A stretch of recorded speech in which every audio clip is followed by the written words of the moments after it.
ಪ್ರಸ್ತುತ ನ್ಯೂಸ್ನ ವಿಶೇಷ ಕಾರ್ಯಕ್ರಮಕ್ಕೆ ಸ್ವಾಗತ. ನಾನು ಬಶೀರ್ ಅಡ್ಯನಡ್ಕ.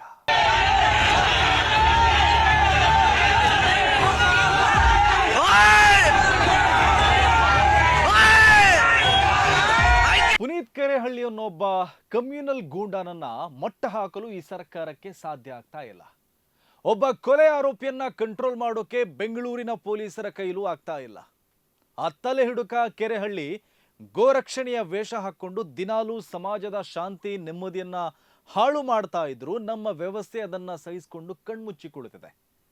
ಅದರಿಂದ ಪ್ರೇರಣೆ ಪಡೆದು ಆತ ಮುಸ್ಲಿಮರ ಮೀಲಾದ್ ಮೆರವಣಿಗೆಗೆ ಅಡ್ಡಿಪಡಿಸುವಷ್ಟರ ಮಟ್ಟಕ್ಕೆ ಬಂದು ನಿಂತಿದ್ದಾನೆ. ನಮ್ಮ ರಾಜ್ಯದ ಹೋಮ್ ಮಿನಿಸ್ಟರ್ ಡೈಲಾಗ್ ಬಿಡೋದರಲ್ಲಿ ಪಂಟರಿದ್ದಾರೆ. ಕಠಿಣ ಕ್ರಮ ಅಂತ ಹೇಳ್ತಾ ಇರ್ತಾರೆ, ಆದರೆ ಆಕ್ಷನ್ ಏನೂ ಇಲ್ಲ. ಬರೀ ರಿಯಾಕ್ಷನ್ಗಷ್ಟೇ ಅವರು ಸೀಮಿತ ಆಗಿದ್ದಾರೆ. ಆ ಗೂಂಡ ಕೆರೆಹಳ್ಳಿ ಮೇಲಿಂದ ಮೇಲೆ ಕಾನೂನು ಕೈಗೆತ್ತಿಕೊಂಡು ಸಮಾಜದ ನೆಮ್ಮದಿಯನ್ನ ಹಾಳು ಮಾಡ್ತಾ ಇದ್ರು. ಹಿಂದೂ ಮುಸ್ಲಿಂ ಅಂತ ವಿಷ ಬೀಜ ಬಿತ್ತುತ್ತಾ ಇದ್ರು. ಅವನ ಮೇಲೆ ಯಾವ ಕಠಿಣ ಕ್ರಮಗಳು ಆಗ್ತಾ ಇಲ್ಲ. ಹೆಸರಿಗೆ ಒಂದು ಕೇಸ್ ಹಾಕಿ ಒಮ್ಮೆ ಜೈಲಿಗೆ ಹಾಕ್ತಾರಷ್ಟೇ. ಅವನು ಹೀಗೆ ಹೋಗಿ ಹಾಗೆ ಮತ್ತೆ ಜೈಲಿಂದ ಹೊರ ಬರ್ತಾ ಇದ್ದಾನೆ. ಮತ್ತದೇ ಕೃತ್ಯಗಳನ್ನ ನಡೆಸ್ತಾ ಇದ್ದಾನೆ. ಪುನೀತ್ ಕೆರೆಹಳ್ಳಿ ಒಬ್ಬ ಹೆಬಿಚುವಲ್ ಅಫೆಂಡರ್. ಮತ್ತೆ ಮತ್ತೆ ಅಪರಾಧಗಳನ್ನು ನಡೆಸುವ ಆತ ಪರ್ಮನೆಂಟ್ ಆಗಿ ಜೈಲಿನಲ್ಲಿ ಇರಬೇಕಾದವನು.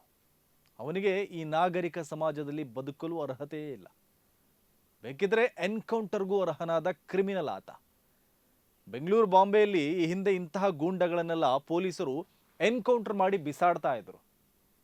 ಓಕೆ, ಈಗ ಎನ್ಕೌಂಟರ್ ಮಾಡೋದಕ್ಕೆ ಪೊಲೀಸರಿಗೆ ಭಯ ಇದೆ. ಕಾನೂನಿನ ಭಯ, ಮಾನವ ಹಕ್ಕುಗಳ ಭಯ, ನ್ಯಾಯಾಂಗದ ಭಯದಲ್ಲಿ ಎನ್ಕೌಂಟರ್ ನಡೆಯೋದಿಲ್ಲ. ಆದರೆ ಇಂತಹ ಪಾತಕಿಯನ್ನ ಹೆಡಮುರಿ ಕಟ್ಟಿ ಟೈಟ್ ಕೇಸ್ ಮಾಡಿ ಜೈಲಿನಲ್ಲಿ ಕೊಳೆಯುವಂತೆ ಮಾಡಲು ಅವಕಾಶ ಇದೆ. ಆದರೆ ಈ ವ್ಯವಸ್ಥೆಗೆ ಆತನನ್ನ ಕಟ್ಟಿ ಹಾಕುವ ಮನಸ್ಸಿಲ್ಲ ಅಷ್ಟೇ. ಬಹುಶಃ ಈ ಕಾಂಗ್ರೆಸ್ ಸರ್ಕಾರ ಆತನನ್ನ ತೋರಿಸಿ ಮುಸ್ಲಿಮರನ್ನ ಭಯಪಡಿಸುವ ಪ್ರಯತ್ನ ಮಾಡ್ತಾ ಇದೆಯಾ ಅನ್ನೋ ಅನುಮಾನ ಬರ್ತಾ ಇದೆ. ಇಲ್ಲಾಂದ್ರೆ ಅವನೆಷ್ಟು ಅಪರಾಧ ಮಾಡಿದ್ರು, ಹಲ್ಲೆ ಕೊಲೆ ಮಾಡಿದ್ರು, ಗೋರಕ್ಷಣೆ ಹೆಸರಲ್ಲಿ ದರೋಡೆ ಮಾಡ್ತಾ ಇದ್ರು, ವ್ಯವಸ್ಥೆ ಯಾಕೆ ಈ ರೀತಿ ಸಹಿಸ್ಕೊಳ್ಬೇಕು? ಜೈಲಿನಲ್ಲಿ ಇರಬೇಕಾದವನು ಸಲೀಸಾಗಿ ಹೊರಗೆ ಬರ್ತಾನೆ ಅಂದ್ರೆ ಅದು ವ್ಯವಸ್ಥೆಯ ಲೋಪ ಅಲ್ವಾ? ಅವನು ಗೋರಕ್ಷಣೆಯ ಹೆಸರಲ್ಲಿ ಹಲ್ಲೆ ಮಾಡುವಾಗ ನಮ್ಮ ವ್ಯವಸ್ಥೆ ಸುಮ್ಮನಿತ್ತು. ಅದರಿಂದ ಪ್ರೇರಣೆ ಪಡೆದ ಆತ ಅಮಾಯಕನೊಬ್ಬನನ್ನ ಹತ್ಯೆ ಮಾಡಿದ. ಆಗ್ಲೂ ಈ ವ್ಯವಸ್ಥೆ ಕಠಿಣವಾಗಿ ವರ್ತಿಸಲಿಲ್ಲ. ಬಳಿಕ ಪೌರತ್ವ ಪರಿಶೀಲನೆ ಮಾಡಲು ಮುಸ್ಲಿಮರ ಮನೆ ಮನೆಗಳಿಗೆ ಹುಡುಕಿಕೊಂಡು ಹೋದಾಗ್ಲೂ ವ್ಯವಸ್ಥೆ ಕಣ್ಮುಚ್ಚಿ ಕುಳಿತಿತ್ತು. ಮೊನ್ನೆ ಮೀಲಾದ್ ಮುನ್ನ ದಿನ ಮೈಸೂರಿನಲ್ಲಿ ಹೋಗಿ ಶಾಂತಿ ಭಂಗ ಮಾಡಿದಾಗ್ಲೂ ಸಹಿಸಿಕೊಂಡಿದ್ರು. ನಿನ್ನೆ ಮೀಲಾದ್ ದಿನ ಮುಸ್ಲಿಮರ ಮೆರವಣಿಗೆ ಬಳಿಗೆ ಬಂದು ಪ್ರಚೋದನೆ ಮಾಡಿದಾಗ್ಲೂ ವ್ಯವಸ್ಥೆ ಸುಮ್ಮನಿತ್ತು. ಈ ಪುರುಷಾರ್ಥಕ್ಕಾಗಿ ರಾಜ್ಯದಲ್ಲಿ ಈ ಕಾಂಗ್ರೆಸ್ ಸರ್ಕಾರ ಇದೆಯೇನ್ರಿ? ಮುಸ್ಲಿಮರ ಧಾರ್ಮಿಕ ಕಾರ್ಯಕ್ರಮ ನಡೆಯುವಾಗ ಅಲ್ಲಿಗೆ ಬಂದು ಪ್ರಚೋದನೆ ಮಾಡೋಕೆ, ಘೋಷಣೆ ಕೂಗೋಕೆ ಪೊಲೀಸರು ಹೇಗೆ ಅವಕಾಶ ಮಾಡಿಕೊಟ್ರು?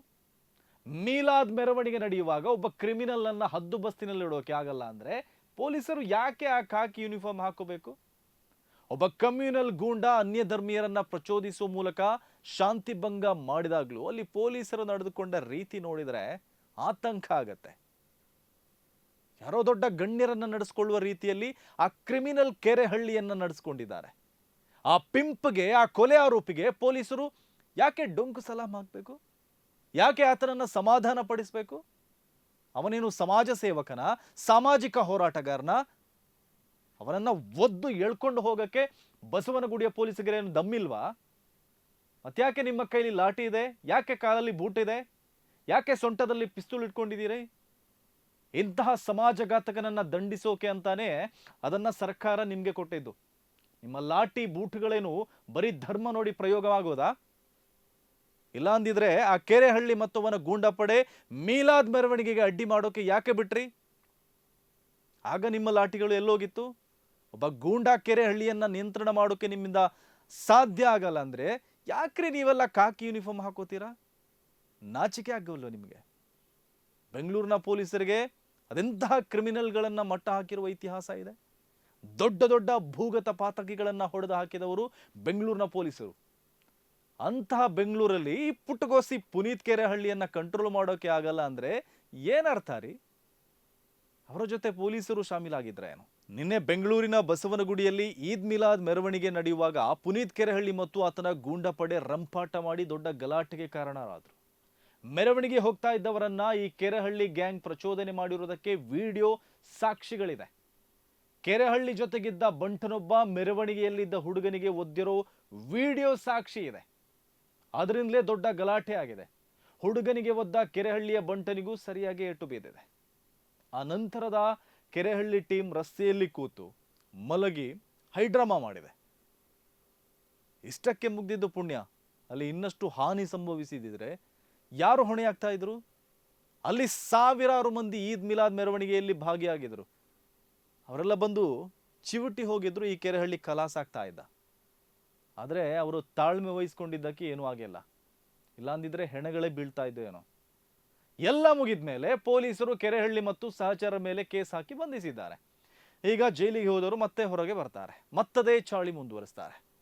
ಇನ್ನೊಂದೆಡೆ ಮೀಲಾದ್ ಮೆರವಣಿಗೆಯಲ್ಲಿದ್ದ ಅಪ್ರಾಪ್ತರು ಸೇರಿ 3 ಯುವಕರ ಮೇಲೆ ಕೊಲೆ ಯತ್ನ, ಅಟ್ರಾಸಿಟಿ ಕೇಸ್ ದಾಖಲಾಗಿದೆ. ಅವರ ಮೇಲೆ ಟೈಟ್ ಕೇಸ್ ದಾಖಲಾಗಿದೆ. ಇನ್ನು ಸ್ಥಳದಲ್ಲಿದ್ದವರ ಮೇಲೆ ಪೊಲೀಸರಿಗೆ ಕರ್ತವ್ಯಕ್ಕೆ ಅಡ್ಡಿ ಮಾಡಿದ ಆರೋಪದಲ್ಲೂ ಕೇಸ್ ಹಾಕಿದ್ದಾರೆ. ಇವರು ನಿನ್ನೆ ಬಸವನಗುಡಿಯಲ್ಲಿ ಸರಿಯಾಗಿ ಕರ್ತವ್ಯನೇ ಮಾಡಿಲ್ಲ, ಅದರ ಮೇಲೂ ಕರ್ತವ್ಯಕ್ಕೆ ಅಡ್ಡಿ ಕೇಸ್ ಹಾಕೋದು ತಮಾಷೆ ಅನ್ಸುತ್ತೆ. ಇವರು ಸರಿಯಾಗಿ ಕರ್ತವ್ಯ ಮಾಡಿದಿದ್ರೆ ಆ ಕಮ್ಯುನಲ್ ಗೂಂಡಾ ಮೀಲಾದ್ ಮೆರವಣಿಗೆ ಬಳಿಗೆ ಬಂದು ಪ್ರಚೋದನೆ ಮಾಡಲು ಸಾಧ್ಯ ಇರ್ತಿರಲಿಲ್ಲ. ಇವರ ಕರ್ತವ್ಯ ಲೋಪದಿಂದಲೇ ಅದಾಗಿದ್ದು. ಬೆಂಗಳೂರಿನ ಘಟನೆಗೆ ಮುನ್ನಾ ದಿನ ಈ ಕೆರೆಹಳ್ಳಿ ಗ್ಯಾಂಗ್ ಮೈಸೂರಿಗೆ ಹೋಗಿ ರಂಪಾಟ ಮಾಡಿದ್ರು. ಮೈಸೂರು ನಗರದ ಶಾಂತಿ ಭಂಗ ಮಾಡೋಕೆ ನೋಡಿದ್ರು. ಮೀಲಾದ್ ಕಾರ್ಯಕ್ರಮಕ್ಕೆ ತೊಂದರೆ ಮಾಡುವ ರೀತಿಯಲ್ಲಿ ಪರೋಕ್ಷವಾಗಿ ಮಾತನಾಡಿದ್ರು. ಅಲ್ಲಿನ ಹಿರಿಯ ಮುಸ್ಲಿಂ ಶಾಸಕರನ್ನ ಈ ಕೆರೆಹಳ್ಳಿ ಏಕವಚನದಲ್ಲಿ ನಿಂದಿಸಿದ್ದ. ತನ್ವೀರ್ ಸೇಠ್ಗೆ ಇವನ ಅಪ್ಪನ ವಯಸ್ಸಾಯಿತು, ಆದರೂ ಅವರನ್ನ ಏಕವಚನದಲ್ಲಿ ತೆಗಳಿದ್ದ. ಇದು ಅವನ ಸಂಸ್ಕೃತಿ ಹೆಸರಲ್ಲಿ ಆ ಗೂಂಡಾ ಮಾಡೋದೆಲ್ಲವೂ ವಿಕೃತಿಗಳನ್ನೇ. ಮೈಸೂರಲ್ಲಿ ಆತ ರಂಪಾಟ ನಡೆಸಿದ ಬೆನ್ನಲ್ಲೇ ಬೆಂಗಳೂರಲ್ಲೂ ಗಲಾಟೆಗೆ ಕಾರಣನಾಗಿದ್ದಾನೆ. ಪೊಲೀಸರು ಮುಂಜಾಗ್ರತೆ ತೆಗೆದುಕೊಂಡು ಆ ಗೂಂಡನನ್ನ ಕಟ್ಟಿ ಹಾಕಿದಿದ್ರೆ ಇದೆಲ್ಲ ನಡೀತಾನೆ ಇರಲಿಲ್ಲ. ಬೆಂಗಳೂರಿನ ಬಸವನಗುಡಿಯಲ್ಲಿ ನಿನ್ನೆ ಸಂಜೆ ಈ ಘಟನೆ ನಡೆದ ಮೇಲೆ ಸಿಎಂ DK ಶಿವಕುಮಾರ್ ಅವರು ರಾತ್ರಿ ಸಮಯ MYC ಮೈದಾನದಲ್ಲಿ ನಡೆದ ಮೀಲಾದ್ ಕಾರ್ಯಕ್ರಮದಲ್ಲಿ ಭಾಗಿಯಾದರು. ಅಲ್ಲಿ ಮುಸ್ಲಿಮರ ರಕ್ಷಣೆಯ ಬಗ್ಗೆ ದೊಡ್ಡ ಡಯಲಾಗ್ ಬಿಟ್ಟಿದ್ದಾರೆ.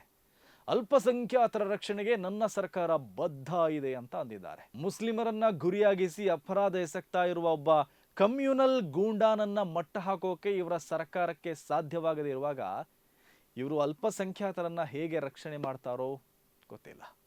ಇದು ಇವತ್ತಿನ ಪ್ರಸ್ತುತ ನ್ಯೂಸ್ ವಿಶೇಷ. ಸುದ್ದಿಗಳ ವಸ್ತುನಿಷ್ಠ ವಿಶ್ಲೇಷಣೆಗಾಗಿ ನೋಡ್ತಾ ಇರಿ ಪ್ರಸ್ತುತ ನ್ಯೂಸ್.